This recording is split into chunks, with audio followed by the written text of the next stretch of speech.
Hi, I'm DJ at DJReadsBooks. I would like for you to start by introducing yourself and your work. Cool, I can start. Hi, I'm Gabe Cole Novoa, the author of The Wicked Bargain, a YA Latina fantasy about a trans-masculine, non-binary pirate on a mission of revenge, redemption, and revolution in the aftermath of a deal with the devil gone wrong.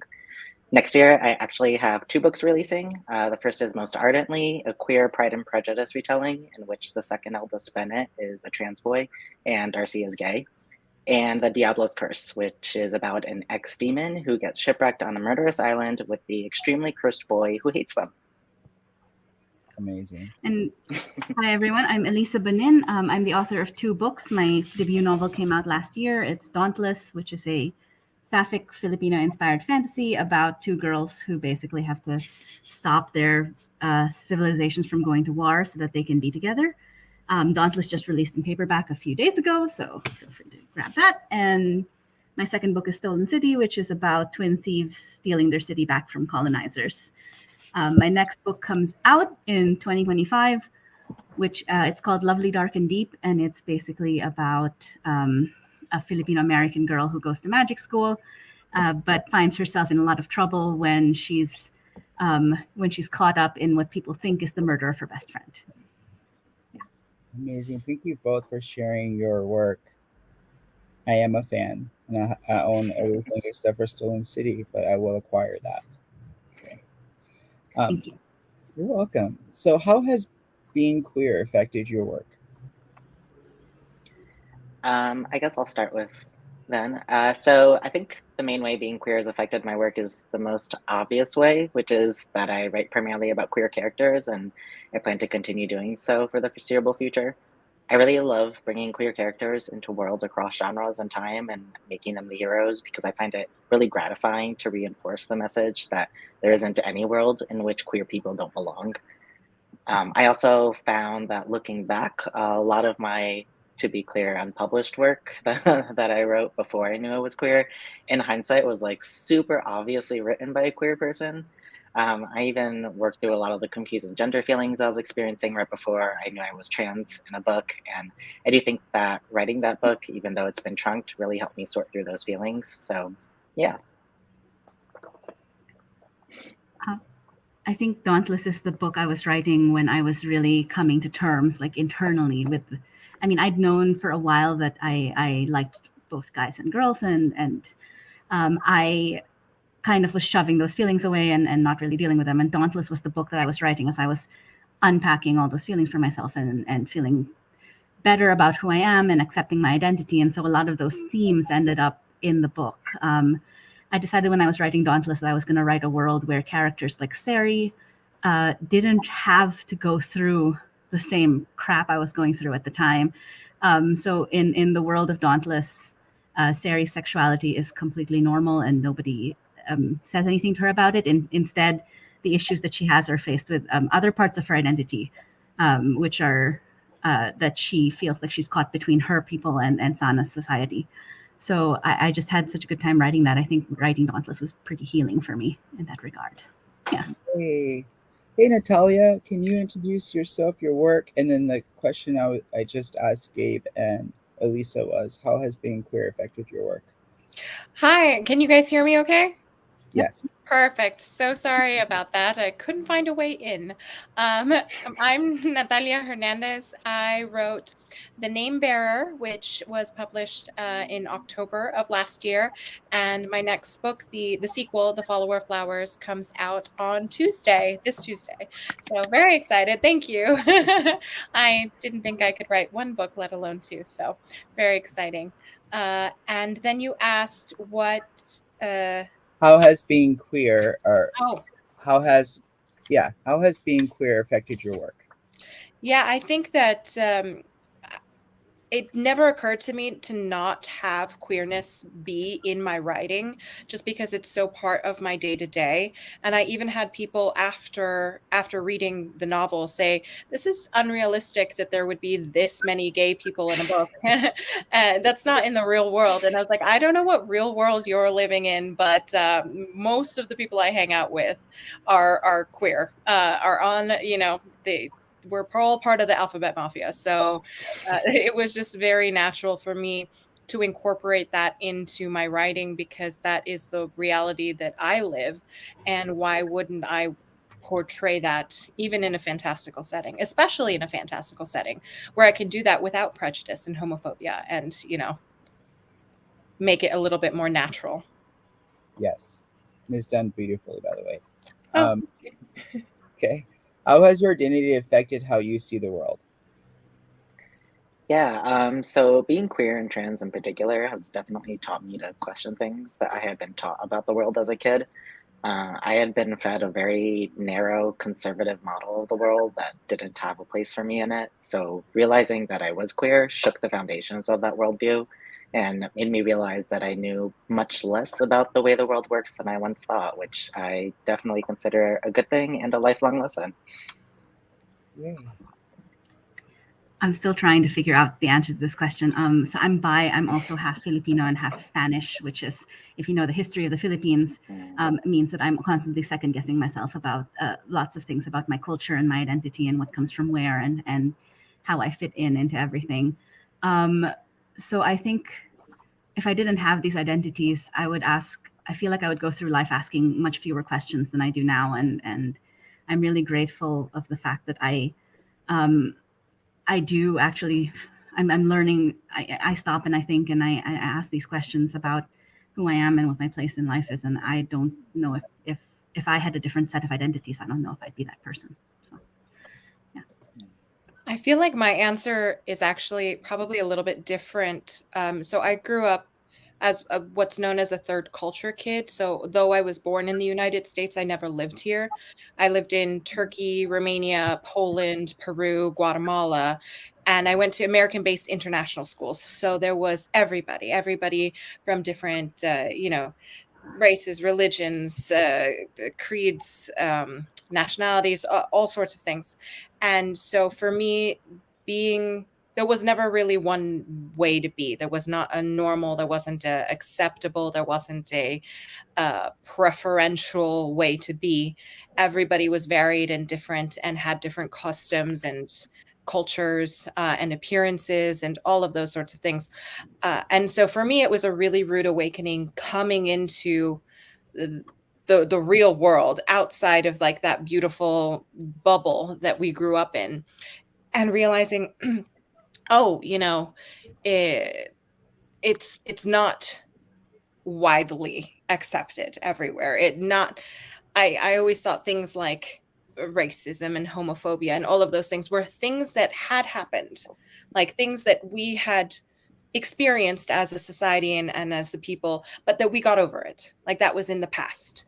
And then I came to college here in the United States and I realized, oh no, not at all. Actually, not even a little bit. So for me, I think that it's made me feel, I think it's helped me be a little bit more open about other things, because you don't know what you don't know, and there's always things to learn, and people are living all sorts of different lifestyles that you can live for thousands of years and not ever fully know all of it. But I think it's helped me be a little bit more open-minded to anything that comes my way, because I'm like, okay, cool, yeah, we're all different. It shouldn't be such a drag for some of us to just not walk the same path as the others. So beautiful answers. Thank you for sharing that. So since all of you write fantasies, what was a fantasy that you read, seen, and or loved growing up? So for me, the Artemis Fowl series by Ellen Colfer was one of my top favorites. I loved all the middle school humor being a kid, of course, but I also loved the idea of a secret world of fairies and magic in our real world. And if you just knew the right place to look, you could find it. And I also found the combination of magic and technology really interesting. And that was the very first time I'd seen that kind of combination, and it's remained something of interest for me. Plus, they're just a great series. I was a huge fantasy reader growing up, so I basically would read anything that was marketed as fantasy. But the books that I really remember fondly from when I was a kid are Tamara Pierce's books. That's mine too. I grew up in the Philippines, so new books were few and far between because like when I was growing up at the time, we had one bookstore and they didn't have like a huge selection of books. So getting the series together was very difficult for me, but I managed to get all four Protector of the Small books. And so that was the series that I read over and over as a kid. I really identified with Kel because she was trying to do something that people were saying she wasn't supposed to do. She didn't really fit in, but she found her way anyway. So I really enjoyed those books. Awesome. Yeah. No, Tamara Pierce for me too, except for me it was the Lioness Quartet. So Alana really wants to be a knight. Her brother wants to be a mage, but she's going to be sent off to finishing school and he's going to be sent off to become a knight. And they're twins. Sorry, I should have led with that. Got just really excited. They're twins. And so they decide to switch places. Her brother Tom goes to where they learn, where the girls learn to be ladies, but it's also like with a mage university kind of thing. So he gets to learn to do magic, but she has to disguise herself as a boy for I don't know how many ever years that she's learning to be a knight, and she has to work, just as hard, if not harder, than all these other guys learning to be a knight, while hiding her sex, while hiding her identity, and struggling with learning to become a woman, but in a male-dominated space. I read those books to tatters. I don't have my copies because I read them so much that they just fell apart. They disintegrated in my hands. Also, I probably should have known then that I was queer because Relatable. right. You found her to be hot. Yeah. Alana. All of it. Awesome. I like that. I like it a lot. Okay, next question. What fantasy world would you want to be a character in? Yeah, I always find these questions really funny because I think there are very few worlds in any book that I've ever read that I'd actively want to live in, mostly because conflict is the source of so much plot. So these worlds are built to be full of conflict and terrifying things. That said, the world of the Sunbearer Trials by Aidan Thomas was extremely cool and blends tech and magic and Mexican culture in a way that I would love to live in. But to be clear, I would absolutely not want to be a competitor. I just want to live on the periphery. I struggled with this question too because I think fantasy worlds, by definition, aren't usually like pleasant places to live in, especially when the hero's around. I was thinking about this all day, and I was like, I think I would love to live in any fantasy world in like, when they always say like for 300 years everything was fine, and then the demon king came back or whatever. I want to live in a fantasy world in those 300 years where everything was fine. I don't want to live in a fantasy world at the same time as the hero. If I had to pick, oh God, I don't know. Like as a reader, as a video game player, there's so many worlds that I love, but I don't know if I'd want to live there. You can live there after the hero has solved all the problems. Yeah, sure. There's a happily ever after. The world of Final Fantasy 14 is super cool. Oh, yes. Yeah. I don't know if I want to live there because it doesn't seem like the people who do are having a great time right now. But maybe after all the problems have been solved. Yeah. Yes. For me, it's a good question. And there's so many fantasy worlds out there and so many different types of fantasy worlds.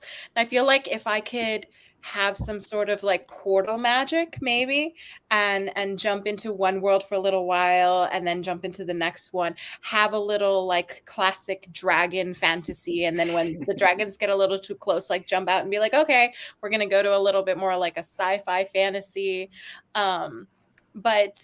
But when you asked the question, what I first thought of was the Liz Huerta's book, The Lost Streamer, is very Mesoamerican.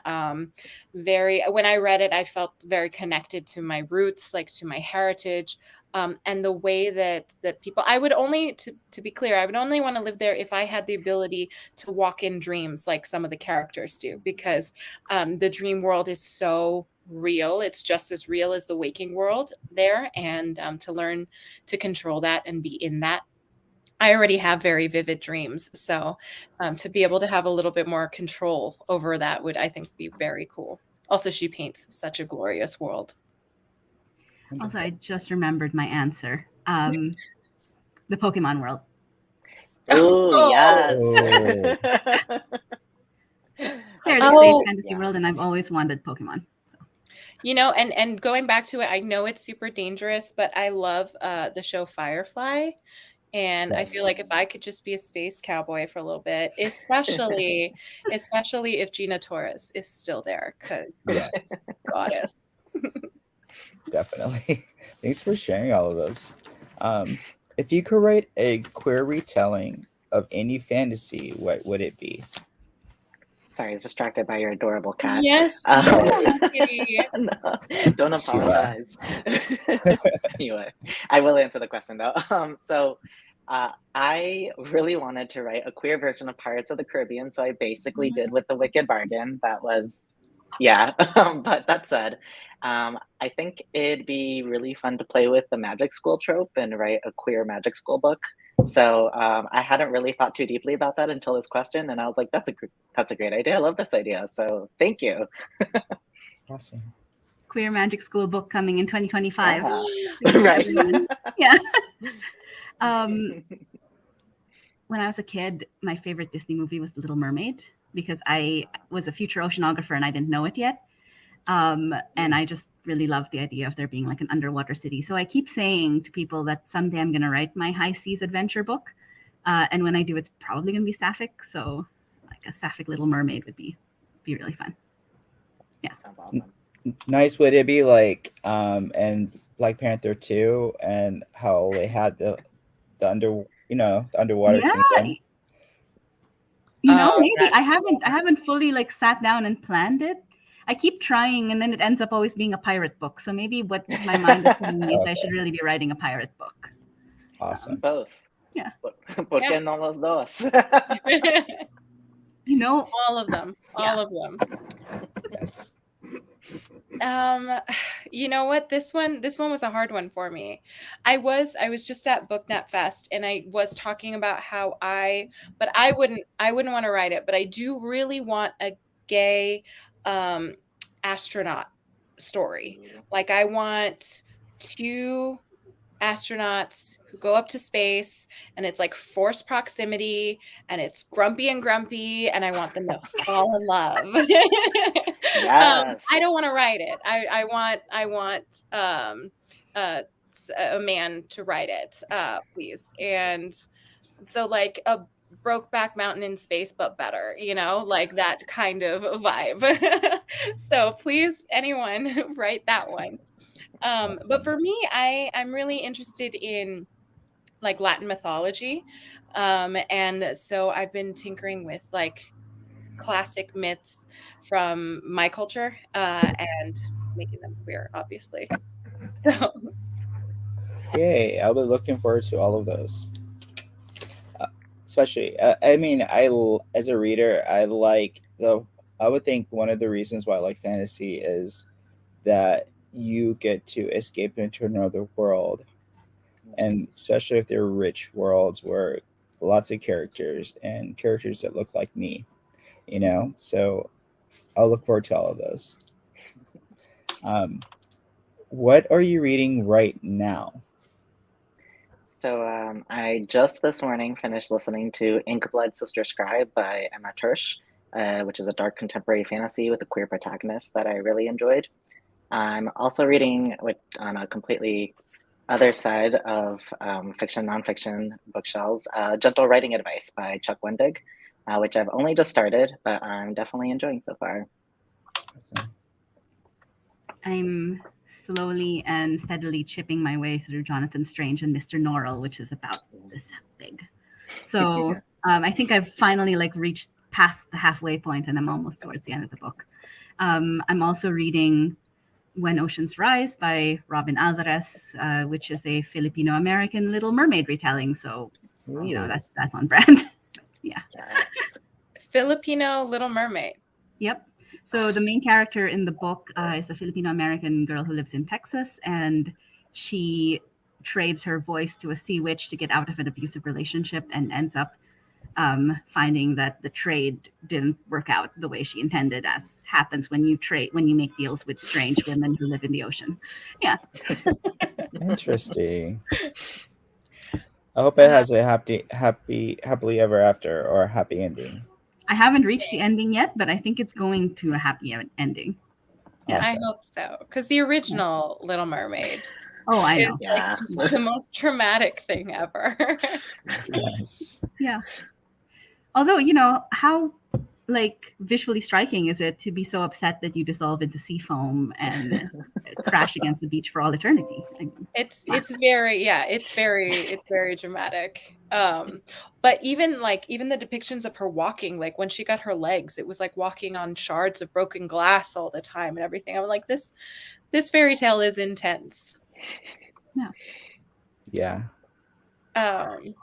I'm reading Black Sun by Yes. Yes. I haven't gotten to it yet, and I'm 40% the way in, and I'm just in awe of the story that they tell, because it's so rich and beautiful and different, and I like the way that time moves a little bit differently in the book.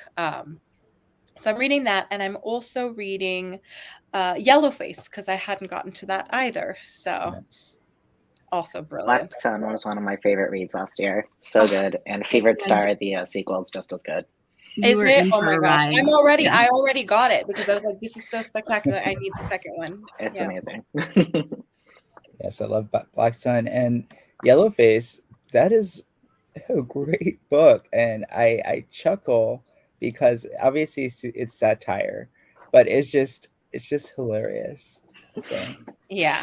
I mean, it's wild so far, and everything everyone told me about it is absolutely true. But I'm also a big fan of R.F. Kuang, so yes. Have you read the Poppy War series? yeah. It's so interesting because I can't even tell you if I like that series. I think it's brilliant, but like the entire time, the entire time, it's the same level of just chaos and death and war the entire time.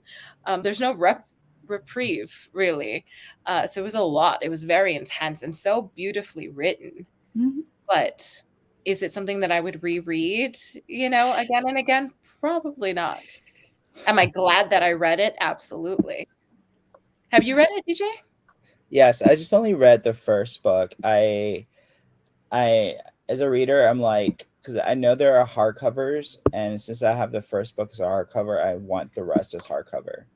Understandable. Yes. Completely understandable. But I will definitely read the rest.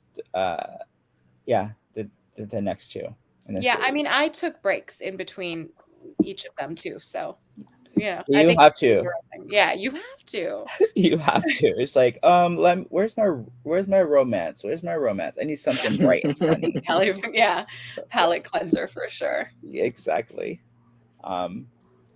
So, what is this question? Oh, yes. What has been bringing you joy lately? Yeah, so about a year ago, I learned to crochet on a whim, thanks to a really well-targeted Instagram ad. And so that led me to learn how to do Tunisian crochet and how to knit. So now I work on knitting and crochet projects literally every day while listening to audiobooks. And I find it to be like a really soothing, tactile experience that I've come to love. And it's brought me a lot of happiness over the last year and helped me not be online as much, which has been great for my mental health. So highly recommend, 10 out of 10. I'm really glad I went for that random Instagram ad. That's so cool. Does Yeah. it feel meditative to you? I can see how it is for some people. I find that I don't like being with my own thoughts, so that's why I use the audiobooks instead. But it does get me to like a zen zone, like with my audiobook and just, working on whatever I'm working on. It's similar, like writing flow state almost, that is very calming. So yeah. I like that. Very cool. I'm starting a job in 2 months as a scientific writer. So I actually ended up getting this job because I wrote books and because I do science as my day job. And the people who were hiring were like, "Oh, great, we need both of those skills." And for the longest time, I felt like science and my writing are two separate things that need to live in separate boxes. And so I don't know how this is going to go, but I'm super excited to finally be able to put both of those things in one big box and use all of my skills. That's something that I'm working on. I also get to move to Munich, which I've heard a lot of good things about living in Munich. So my fingers crossed it all goes well. Of course, moving itself is not bringing me joy right now. So the reason that I'm tucked into like this weirdest corner of my apartment is because the rest of the apartment is full of moving boxes right now. But yeah. Well, congratulations. Yeah. Congratulations. That's so cool. Yeah, I was going to say, in 2017, I drove through southern Germany when I flew into Prague, and I met my friend. This was when my son was a little bit younger, and we drove through southern Germany, and it's very beautiful. So near Munich, because I think it's Neuschwanstein, the castle is there. Yeah, the castle. So funny story, the castle actually, my current work in progress, that's like, it's not contracted, so I don't want to talk too much about it, but it's based very heavily on a trip that I took to that castle. So we'll see how that goes. So cool. I was just gone. I barely made it to this panel because I've been traveling. My little brother just got married. Yeah, I officiated the wedding, which was very, very cool. And so it was just a week of family and friends and partying and having a good time. We did a little cruise through the Bahamas, so definitely brought me a lot of joy. Yay! So, with that said, already asked that question. Okay, so since all of you write fantasy novels, and I'm assuming you read them regularly, yes. What would you recommend to others, especially those who are looking for worlds of people that look like them, or just fantasy novels that you just love, like 10 out of 10, you just recommend to everyone, regardless of who the characters are?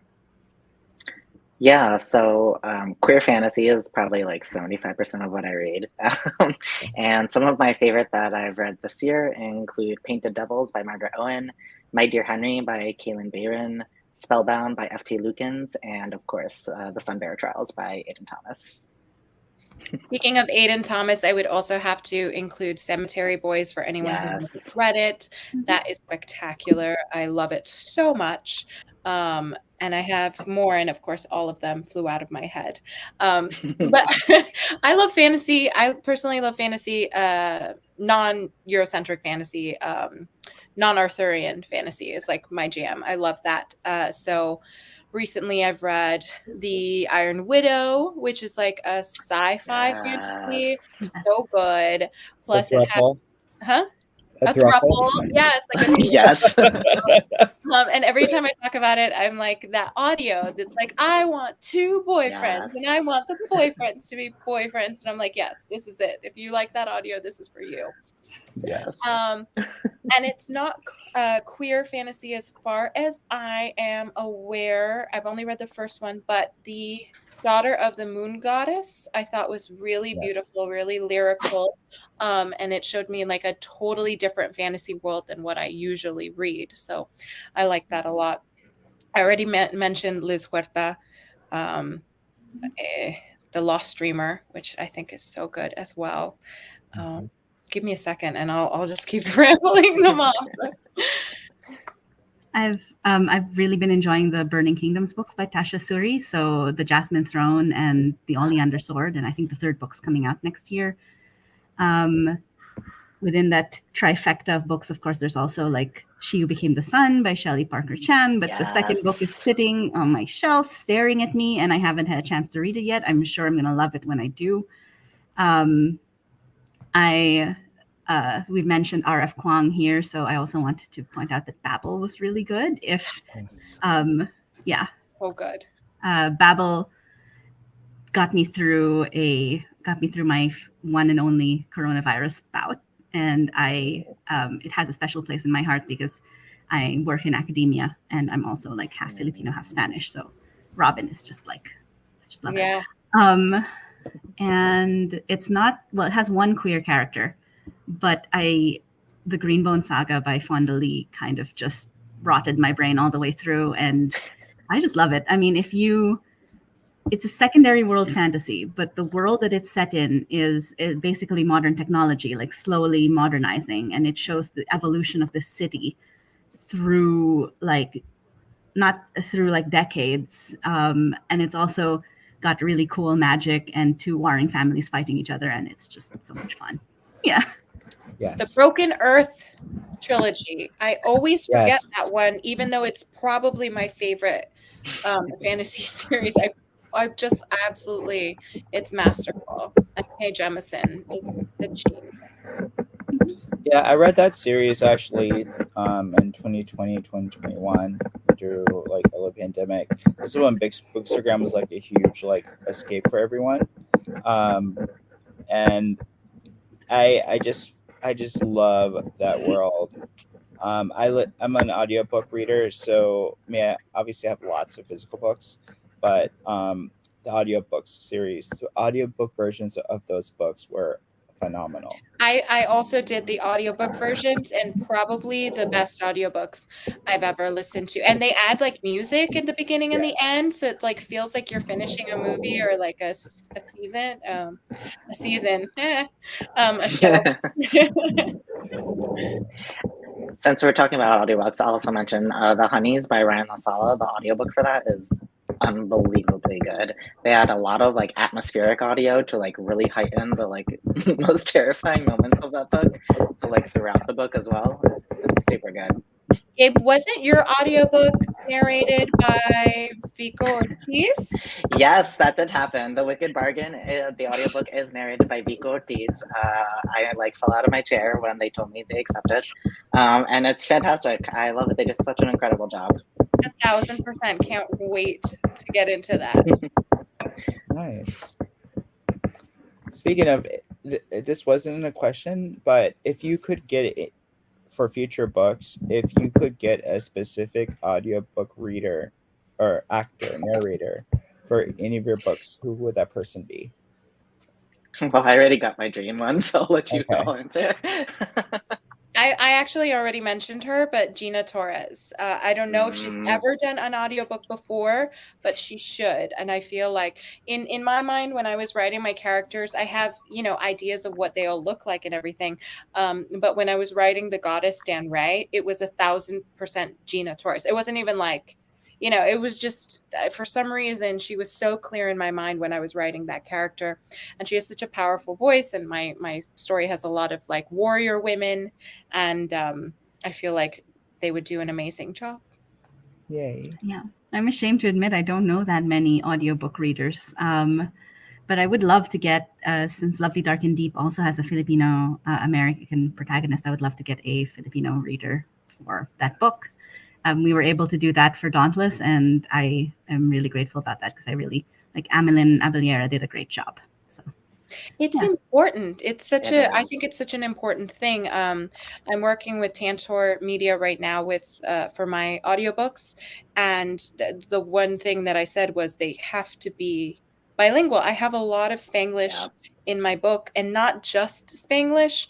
I have a lot of Quiche and Quechua words and names that, if you're not familiar, will be very difficult or like very harsh on someone who is not like that familiar. So they did send me a few in the beginning who they were bilingual, but it wasn't a natural, like they had conversational Spanish versus someone who was raised around it. And I know for me, as someone who speaks more than one language, an accent or a mispronounced word really can take me out of a story, right or wrong. It is what it is. That's important that you mention that, because I always think about like when I'm reading a story, even though I'm not a Spanish or a French speaker, because I've learned it both of those in school. When I hear someone like reading an audiobook, that's why like sometimes I'm like, what is, not that there's anything wrong with the white person reading for a black character or a Hispanic character or Latinx character, but you can tell, and it's just like, why didn't they like do a better job picking better narrators or something? You know, somebody who's able to not, you don't want someone to just act, or you want a good actor or narrator, but you also want someone that can relate a little bit to the people they're speaking for or about. Sure. Yeah, when I was working with my publishing team for The Wicked Bargain, and before I knew we were going to get Vigo, I did tell them, like, my 2 requirements are A, that they are somebody who is transmasculine, and B, that they are Latina and can speak Spanish, because those 2 are integral to the book, and it would definitely be noticeable if that were not the case. So, Well, you nailed it. yes. Oh my God, yes. Yeah, could not be happier.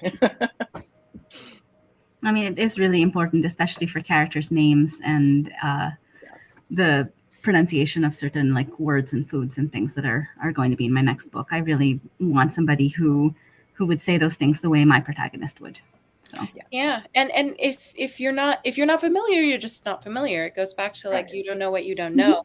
There's a lot of words in Spanish and Quiche, for example, that start with X, and the pronunciation is CH, she, or SH, she. And if you don't know, you know, you're not going to be able to pronounce that well, or you're going to struggle.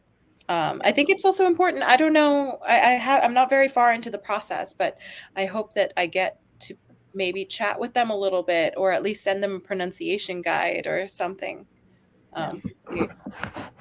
I did get to send a pronunciation guide for both of my audiobooks, so that good. Usually they, at least with mine, they sent me back like a list of things and said, "Can you record yourself saying each of these words?" Wonderful. So yeah, that's awesome. Good to They know. did the work. That's what you're talking about, doing the work. Yeah. Yeah. I was gonna say, with that said, like whenever I do, like I have students that are native Spanish speakers or native French speakers, and then when I say a word in one of those languages and it's off, they just chuckle. So you can imagine, like as a reader, when you're reading reading via audio and you hear someone pronounce something off, like you just chuckle, like, okay, obviously you're out of the world, especially if it's fantasy. And you're like, oh, kind of like what you're saying, Natalia, it matters. You know, I mean, if even in fantasy settings, if it's not a contemporary fantasy and the language feels too modern, even that can take readers out sometimes. So imagine a mispronounced word. Yes. So one of the last few questions I have, that was the last question. So if what fantasy or queer fantasy novel you've read or seen as an like read via audio or physically or digitally would you like to see as a movie? Yours or another person's? Well, mine, Black Sun. obviously. My God, so many. Literally everything I recommended. But Black Sun, since we talked about that, would make an incredible movie. And also the Sunbearer Trials would be so cool. The Sunbearer Trials would be so much fun. Yeah, that would be so fun. Although I don't know, I feel like Sunbearer Trials would also make a great like TV show, because then you could have the rankings moving around like after each episode or something. Oh, there's so much to explore in that world too. That's really cool. Like as if we're watching it in real time with the competitors. And right. Yeah. I mean, obviously we'd see all the backstage stuff too. Of course. But I do like that. That's a cool idea. Yeah. So many. So many good ones. So many. I'm like blanking now because overload. I want Iron Widow, the anime. Yeah. I think, yes. Yeah. That would be super cool.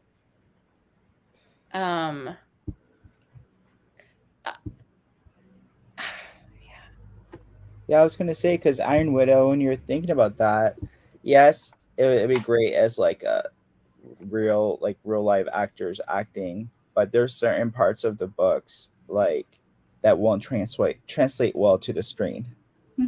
I don't think, like, especially with them in the little jets, and they're both in there, and then how they break the ankles with the women. You know what I mean? It's just Yeah, and the energy sharing and stuff like that. It Yes. would be a lot.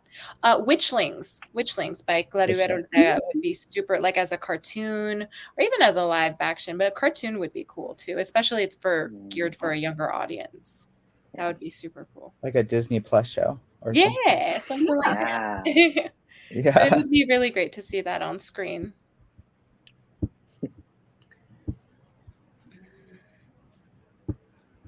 A Marvelous Light, maybe? Oh, yeah. Yes. Ooh, I would I'd love love to that. read That would it. be great. Yeah, that'd be That really would good. That would be cute. Yeah, I still have to finish reading that one. That's another one with a great audiobook.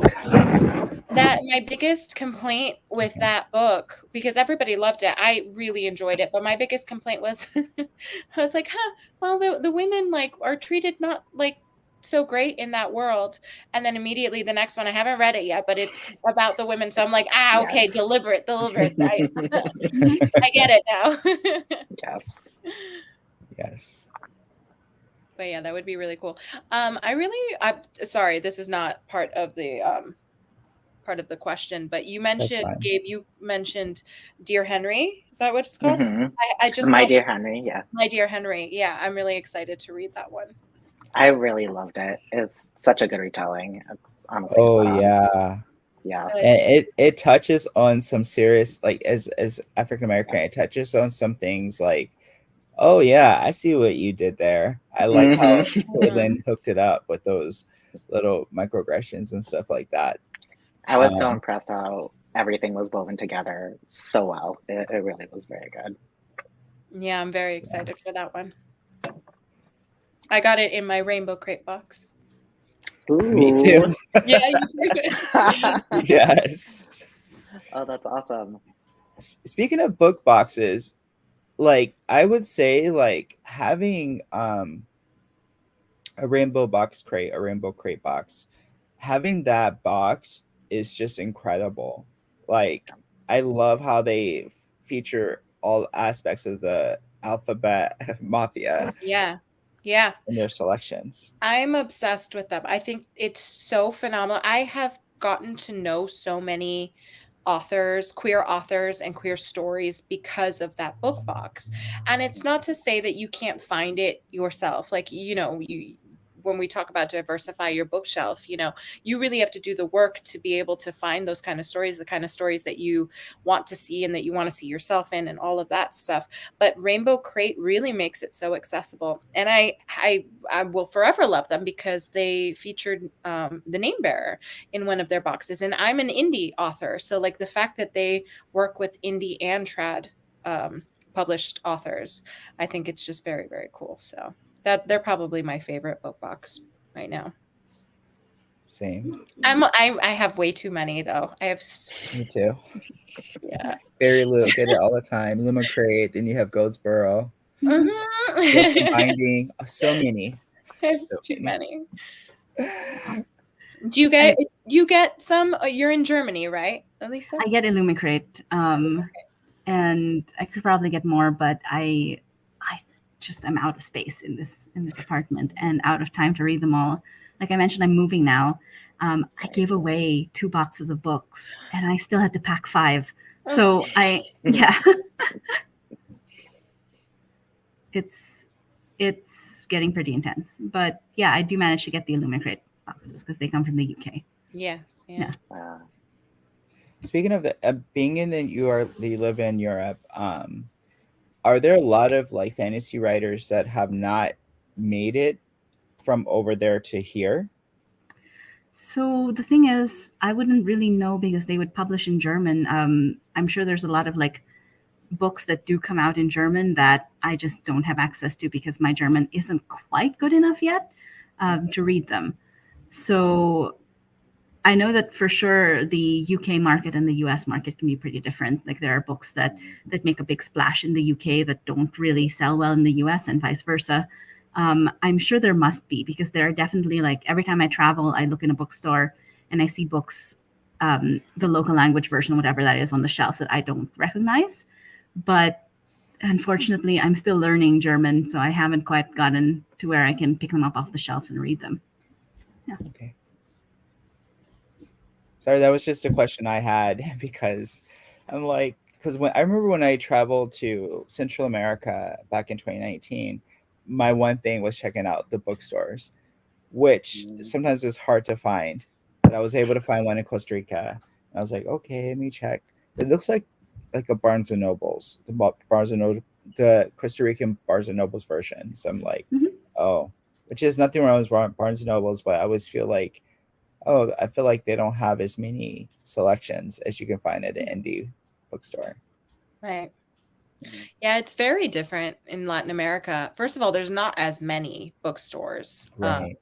It's just not as accessible for people. And then I think it's harder for Latin authors who write predominantly in Spanish to get translated in order to sell, or to get, the foreign translation rights to sell in English markets. I'm working on doing the opposite right now. My Spanish translation should be coming in next month, and then trying to see if I can, send it over to Latin America somehow, because one of the best things about publishing my book is how many people have said how nice it is to see themselves represented in fantasy, which I'm sure you both have heard as well. And it's the most humbling thing in the world to hear. And I'm going to get emotional just talking about it. But it makes me want to be able to show it to the communities in Latin America as well. I want them to be able to have that same experience if they haven't already. Yeah, that would be amazing for them to have that experience. Yeah, and I think I wonder how gratifying is a good word. Yeah, gratifying it would feel if it does take well in like Latin America, and same thing with yours, Elisa. So your book takes the Dauntless is like a second world. I mean, I have the book. It's a second world fantasy. It's set in, but when instead of like writing a European inspired world, I wrote a world that was inspired by the Philippines. So Yes. Yeah, but it's a secondary world fantasy. It is available. So I was actually in the Philippines recently. So I just got married, and so I went home to see my family. Congratulations! And like trial by fire thing for my new spouse. And I went to different bookstores in my hometown, and I didn't see Dauntless there, but I heard that in the bigger, like in Fully Booked, which is the big bookstore in the Philippines, in Manila and Cebu, it's been there. I think a lot of, sadly, because of many reasons, which I don't think we have time to get into right now, a lot of Filipino readers do read books that are in English. Although I would kill for a Tagalog translation of Dauntless just to have. That would be so cool. But I don't know if it's going to happen, because I think a lot of Filipino readers do read in English, and I don't know if anyone would go and do that. Yeah. Yeah, I understand. So it's 1:50. I believe our panel ends now, sadly.